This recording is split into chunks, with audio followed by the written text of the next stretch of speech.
Welcome back. We are at NAMM 2020. My name's Florentino, as if you haven't heard that again. So, Florentino Buenaventura, CEO, and also host of the Changing Stage show, Talk Media. Every time I'm around this man, I start going back to just being myself. I'm no longer the professional, so we go way back as friends and almost like brothers, man. Absolutely. Almost like brothers. Absolutely. To my right, I have Michael Anderson. Extraordinary. Well, actually, he started off as a keyboard player. Yeah. But became an amazing bass player. Christina Aguilera, Jagged Edge, all these funk, R&B, hip hop groups. Just a man of many talents. Yes, sir. Thank you. And has become one of the leading producers, I think, in the new way of breaking music artists. We had him on a panel the other day, and I invited him here to the stage to talk to me about the big picture. And the big picture is Auburn Road. My picture. Taking off here, one of country's hottest acts, both musically as well as fashion. So let's just kind of kick into it, man. Absolutely. We talked a little bit about this yesterday. The big picture of the music industry. Give me your quick rundown of where we're at in the music industry and where we used to be before. Right. Okay. Well, where we are now, I think, as much technology is changing, we're still really at its inception. Yeah. We're still at the brink. I think, there's sort of several things that are converging. One, the technology, the value of the music through the technology. Yes. And then how to utilize all of it to where now we can really maximize what it all is, right? And so, for example, now obviously we have Spotify and all these things, and so now we can get a record out pretty much without a major label. Yeah. However, the value of those songs has not yet made it up to a point to where the X amount of streams isn't really worth much. So in that sense, I think the business is in many respects sort of the way it always was. But you have to kind of hustle harder now to make money. Yeah, so yeah. it's really on you. I think if you have the gumption in you, you can figure it out. Yeah. I definitely agree. Yeah. Now we've talked about it before between the two of us. You guys are really pushing the CD side of things still. Sure. Ladies, being millennial, because I won't give out ages, but they're definitely not above 30. They're not above 25. Nope. They're barely above 20, so we'll put it in there. Right. CDs. What's your thought process on that? When Michael said, we're going to put out a CD, and you're going to have to pass the mic because we kind of put this together a little bit last minute, so we didn't come prepared with a gaggle mic. So, Kristen, by the way, I'm sorry, I didn't introduce. Hi. Kristen, Paxton, and Alicia are make up Auburn Road. So, Kristen, go ahead and answer that. One thing that was cool with CDs is, so we sing country music, and that's one of the main genres now that even really still encourages CDs. And so that was something that was really cool when Michael told us, he's like, hey, we're going to do a full album. And we're going to put something versus like a single here, a single there. And that also allows all of your music to be heard at once, too. Yeah. Because that's how you find songs that you might not have listened to in the first place. Right. Is that you always buy that album and you just play it all the way down, and maybe it's not the single is the one that speaks to you the most, and you can find it that way. And that's something that's really magical as far as someone's own personal music journey with the kind of music that they receive from you. Yeah. Country music is about storytelling as well. And I think people crave that story. So when they're listening to albums and we're creating something in the studio, we want you to listen to the full thing. Artists like Adele or Carrie Underwood or any genre, there's these people that, Bruno Mars even, where you start at one song, but you go, there's more. I want to listen to more. I want to listen to more. So I think there's value in producing albums more than singles. Right. Okay. That's CD 50. Yeah. So I'm going to throw this out to Alicia then. Before you guys put out your own album, did you actually listen to albums all the way through, or did you go, I'm just going to listen to this song on YouTube or Spotify or something? I think we all kind of have been listening to albums all the way through. I think we were kind of the last generation of that, honestly. Yeah. I think we got lucky in that we really were the last of it, so we did grow up listening to full albums, so it was pretty cool being able to carry that on into our own music. Awesome. Now, you all started working when you were way below 20. So I'm not going to give ladies' ages out, but when you took on the project of building the group, and actually the industry is at right in that flux of what's going on with the music industry, what were you thinking? Oh, the running joke is that I said no twice, but but when you say what, maybe I should finish. Sorry, let you finish.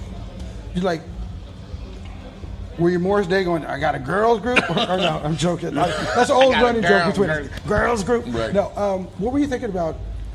This industry is so much in a flux. Right. I'm going to take on the responsibility of guiding the careers of teenagers. Right. And how do we build this group in today's business? Okay. And like I said, this is not an overnight success. No. They've been on tour. Yeah, they've been on tour with Rascal Flatts, big Disney radio, all kind of stuff. Folks. Yeah. So to sort of answer your question, because they were 13 or 14 when I met them, and the truth is that it took a second to figure out, because and I had some real conversations with their parents about stylistically what we should do, because they were just like every 13 and 14 year, they were singing pop songs. And then, but I had a conversation with them like, look, once it gets to a certain age, we're not going to be able to control the sexuality. You got to be competitive in that lane. The skirts are going to come up, like it's going to get hotter, because that's what Rihanna and Fifth Harmony or whoever else is doing. Those Fifth Harmony's not too much older than the girls are now. You know? So, but then we had some real just organic conversations about music in general. And I said one day, man, what do you guys like country music? And they went off. Like I sat back and they were like, yeah, but I went, okay. So the goal. So the genre was one that kind of clicked for you. Yeah. And then because the genre made sense, because I knew I could control what the appearance of it was, because of the young lady thing and being responsible for who they're going to become, right? And then also it made other sort of fiscal decisions. So when you talk about CDs, if we had chosen pop, I don't have to worry about CDs at all. If we do pop, I don't have to do a full album. I only have to do maybe 3 or 4 songs. One song a month. So there's a whole range of decisions that came with picking a genre. Okay. And so then it just became about, okay, so then how do I facilitate, as a producer, how do I facilitate that? So, because my background is pop, R&B, and, some kind of a rock thing, I had to go, okay, well, how do we do that? So we went and got the best of the best out of Nashville, Rich Redmond, from Jason Daldean's whole rhythm section. We had Danny Rader from Keith Urban's band playing, and so we got all the best guys out of Nashville to play on their record. So I solved sort of my logistical problem as well as my fiscal problem all in one question. Well, I want to bring it back to ladies now. Kind of let's reverse that. So actually back then, I don't know, about 4 or 5 years ago, it wasn't as important to get likes and follows. Or maybe it was just starting. Did you think that was an important element of trying to build a career? How many likes or how many follows you had? I think it was just starting. Instagram was really starting to become important. Now you were having influencers. And so we noticed that was important. But I think what we did when we first started was we actually went dark. We didn't post anything on social media. We didn't let anyone know what was going on. We didn't have social media. We didn't do any gigs, because we were trying to improve our craft. We wanted to make sure that when the world saw us, it wasn't smoke and mirrors. We wanted it so when they see us, they go, whoa, I had no idea they were even coming, like that sort of thing. And now, of course, likes and follows and what's happening, you have to stay current, but I feel like we still want to keep who we are and what we're doing authentic. We want to make sure that we're not putting on a face for Instagram or for likes. That's why we try to keep it who we are. Well, Michael's told me about the many wood shedding sessions that you all had to do. When he said, I'll take this project on, and he told you what was going to be involved if you wanted to have a career, did you think he was crazy? When we were 13, 14 years old, we had no idea what it would take going into it. No idea. Like you said, we were literally only concerned about how many followers we had, but you're not going to get those followers, much less maintain them if you aren't good. Yeah. So we went through a literal boot camp for a long time, like just learning how Have to. you left? That's the question. Not really. You never leave boot camp when it comes down to Not learning really. craft. So. Yeah, it was pretty incredible. He had a lot of patience with us, and it was intense. It was intense for sure. Oh, that's You know what's awesome. really interesting about that as a question? One of the first things that I had to do, honestly, was pop the reality show bubble. Yeah. Because the people that they were, or the group of people that they were around, oh, you should go do America's Got Talent and all that stuff. American Idol. I produced 2 projects for American Idol. I did season 5 and season 7. Okay. And so one of the first questions I asked them was, so at the time they were like season 12 or something like that. I said, okay, so name me how many American Idol winners you can name.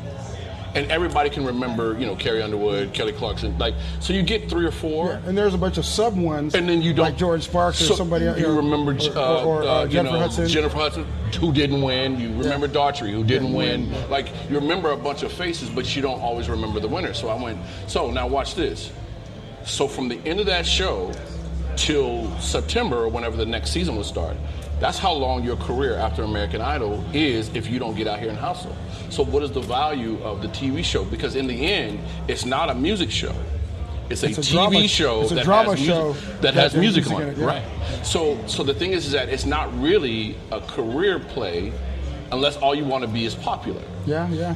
But the thing that the reason, like And what she said, I think that's a problem with the industry right now. Is it's more about being popular Absolutely. than about being authentic, artistic. Absolutely, Yes. absolutely. And the truth is that, and what she says, and they went dark. They went dark for a very long time because we did a name change. Obviously, we did a bunch of changes. But the thing is that we had to go away so that when we came back, it was something else.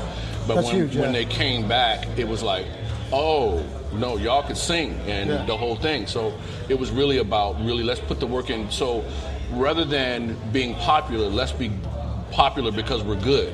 Yeah. Rather than the other way. You know what I mean? I think that reputation has served them really well, and I think it's going to just continue. So Let's kind of go back to the social media thing, because it's always a challenge. Because everybody wants to put everything up on so not everybody, Right. but it's a big thing.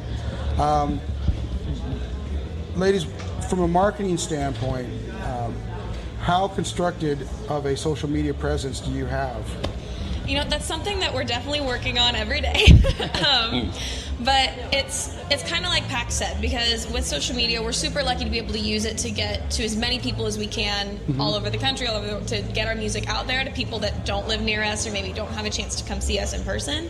It's cool to be able to create the relationships that way, but it's been interesting trying to figure out how to go about that. We're still new to that. The more shows that we do where we're traveling, it's new keeping up those relationships with people we haven't met. So, as far as our own social media now, like Pax said, our main thing is we try and keep it as genuine as we can to us. What you see on our Instagram is pretty much what you get. We're always somewhere getting dessert, we're always asleep, or we're singing. Our top 3 things. But, it's... Or doing an interview. Exactly. Right. But it's been really a fun process while learning how to use it the way that we can, as far as creating personal relationships with the people that support us the most. That's been really interesting. And I think that's it, because it's about connecting to people, not just to connecting to a bunch of people that you don't know that don't care. Yeah, because but we about want people to connect while we want them building to connect real to our communities. Right. Yeah, we want them to connect to our music, but we also want them to connect to us. Taylor Swift's first manager said, the way to sell 1 million records is to meet 1 million people. And you have to take care of those. You have to really, and when you look at the trajectory of her career, and you realize the relationship she has with her fans, she took that to heart, and she still honors it even now. You know what I mean? I think that's important. So, we're talking about the group. You guys have a hit album. You just got off tour with Rascal Flatts. Congratulations on that. Thank you. We're going again this year. So another one. It will never end. It will never end. It'll never end. What's next? Where are you taking these ladies, besides on tour with Rascal Flatts? Man, this is the year. Honestly, this is the year. Let me just be clear. This is the year we prayed for. This is the year that we worked for, because the bottom line is that all those other, the opening for Clay Walker, Toby Keith, and all those Nights of Dark, those were to prepare for what we're going to try to do this year. We're really, we just did a distribution deal with Empire.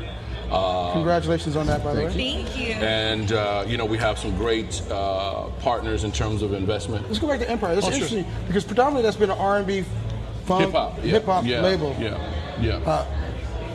They're branching into country? Well, yeah, they actually have a country division. You guys are spearheading it? We're I think the second signing to Empire. That's a country act. They have a guy named Willie Jones out right now. Cool. But we're getting ready to run, man. And the bottom line though is, and there's some challenging things in country music right now. There's a whole weird thing with women on the radio and stuff like that. So we definitely have some things, but I think the way that we've structured them, in terms of just all the same things, just sort of bare bones, just be good at singing, be good at write good songs, I think we can cut through some of the noise. I mean, I think, country now is sort of blending a lot of genres in terms of pop, whatever, rock thing. Yeah. And I think if you're the kind of person that's like, I normally wouldn't listen to country, but I listen to that, then you'll love them. Yeah. Kind of thing. So I love it. So I was blessed to be one of the first interviewers. Absolutely. For the girls back when they were like 16s and Yep. their teens. And so I wanted to share that with people here. And at that time, they blessed us with a little bit of a acapella number. I'd like you guys to do something for us right now. You guys open for that? Yeah. You guys want to hear them sing? See, put the.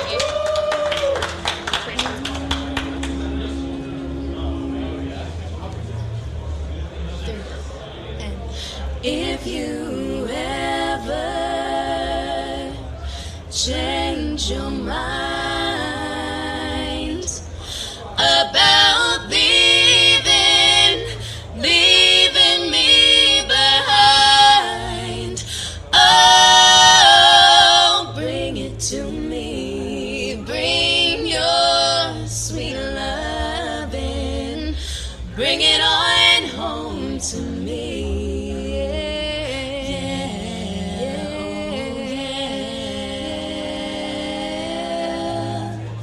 Auburn Road, everybody, give them up. Thank you. You'll see them on tour with Rascal Flatts. Go check out their music online, Spotify, all iTunes. at Auburn Road Music. We have a single. called Warning. Yes.